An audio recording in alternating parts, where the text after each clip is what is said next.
Hello everyone, and welcome to our Moderate Home Makeover UCF Edition project plan. My name is Noah, and joining me today will be Padma, Madison, Luis, Juliana, and Liana.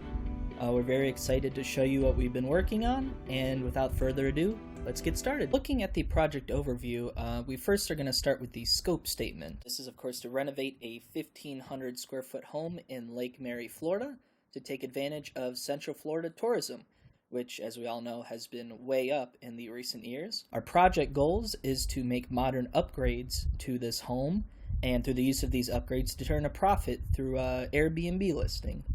The success criteria is to attract renters that will rent out the home through Airbnb, and to meet any requirements Airbnb has in terms of listings. Our deliverables will be to update the bathroom, do landscaping, replace the flooring, repaint the interior and the exterior, furnish the home with all new furniture, and to ultimately list the property on Airbnb. Requirements are to stay at the budget that we set and to complete the project by January 1st of 2021. So looking at the assumptions, there are a few that need to be addressed. The first of which is that the home will not need any structural, electrical, or roof repairs. This is mainly going to be focused on aesthetic remodeling. And we can also assume that pest control and cleaning services will be pre-approved by the inspector. We assume that there'll be no major time delays, as all materials should arrive on time without any defects. We assume that the budget will not be drastically exceeded. This is because our material costs are actually included in our labor costs. We're assuming we already have access to basic tools, so we're not factoring those into our budget. And we're also assuming that 1 day of work equals 8 hours. We're not assuming any overtime, nor are we assuming that anyone will take a short day. And now to look at the WBS chart, I'm going to pass it off to Juliana. Thanks, Noah. When it comes to the WBS chart, we use two tools in the planning and layout process: Project Scope Management and Planning Process Group, and both are addressed in the WBS chart and dictionary. Each work package has a determined time estimate that drives the deadlines for the completion of the project. The package and each immediate predecessor following needs to be completed in an orderly fashion to avoid any issues or delays. The renovation project is measured by days and does not account for any delays in shipment. Activity duration was estimated using parametric estimating based on team members' previous experience with these work packages and using reliable internet sources. Here is the work breakdown structure of the renovation project. The structure helps avoid any unnecessary work to get our intended result. The chart spells out the project's timeline and process while capturing each task, subtask, and deliverable that will be created and executed throughout the project's lifespan.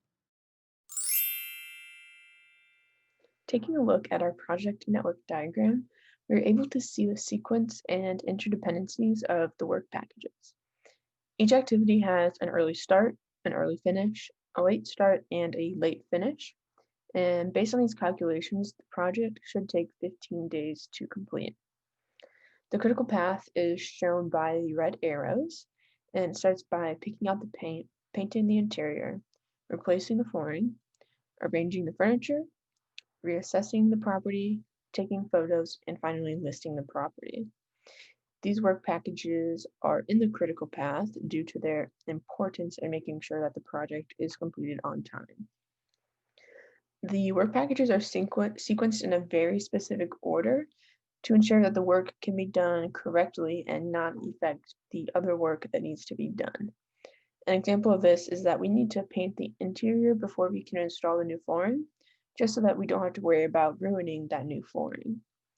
Now Padma is going to go over our project schedule. Thank you, Madison. Now I'm going to be talking about the project schedule for our Lake Mary Airbnb renovation. By creating a project schedule, we were able to better assess the overall timeline for our project and how this timeline will affect the deliverables that we have going on in the project overall. We were also able to identify the critical path, and this gave us a better picture of which aspects of the project to prioritize and in what order to complete the different aspects of our project. So from our diagram on the table, you can see that the overall project is intended to last for 15 days, and the budget is a little bit under $64,000 total.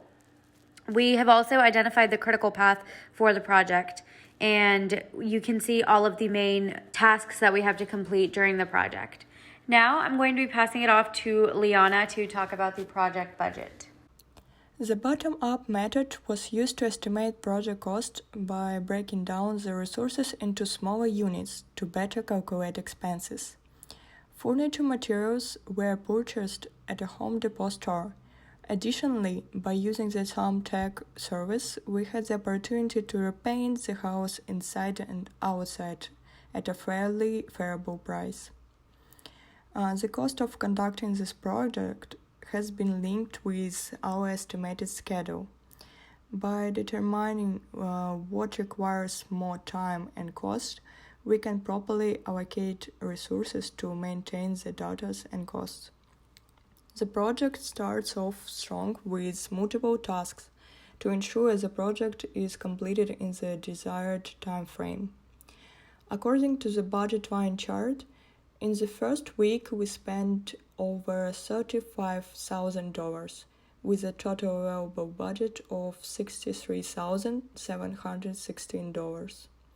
This is due to the fact that we performed some of the most expensive work packages, such as paint interior, replace flooring, and arrange furniture in the initial phase. As you can see from the chart, the following week shows the budget distribution more balanced out. Now Lewis will explain you vendor management. Thank you, Leanna. And so for our additional content, we decided to go with vendor management. It's basically a list of our vendors/suppliers for our project. This is where we keep track of them, what they do, whether they met their business goals, and what our management would be. However, I did omit it on this one just for presentation's sake. Most of these for the suppliers is going to just be straightforward receiving purchases for materials, which would include paint, flooring, plumbing, and some lighting fixtures from Home Depot, and then basically furniture and decorations or amenities for at home. The detail is going to be more specific when it comes to like landscaping and the contractors, since they're basically doing all the grunt work. Rose is basically just going over the plan of what we want our landscaping to look like. And for the Gomez contractors, they're basically doing everything, so we will have to make sure that they're doing everything according to plan, timely, and they're doing quality work. As far as photography, is pretty much straightforward. This would just take a simple day. When it comes to managing, there is a little bit of difference in some of these. For Home Depot, we would open a pro account that would keep track of all of our expenses and could possibly give us some discounts as far as like paint and flooring and stuff like that, just because we're doing a large order. For at home, we would just keep receipts. I don't know if they have any contractors kind of deals or accounts, but if they did have it, we would obviously jump on that. Gomez's contractors is where it's going to be a little more hands-on, since we're kind of keeping a small timeline with this. This pretty much takes care of all of our vendors and what they're doing and how we're keeping track of them.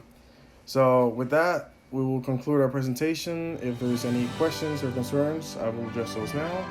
If not, thank you for your time.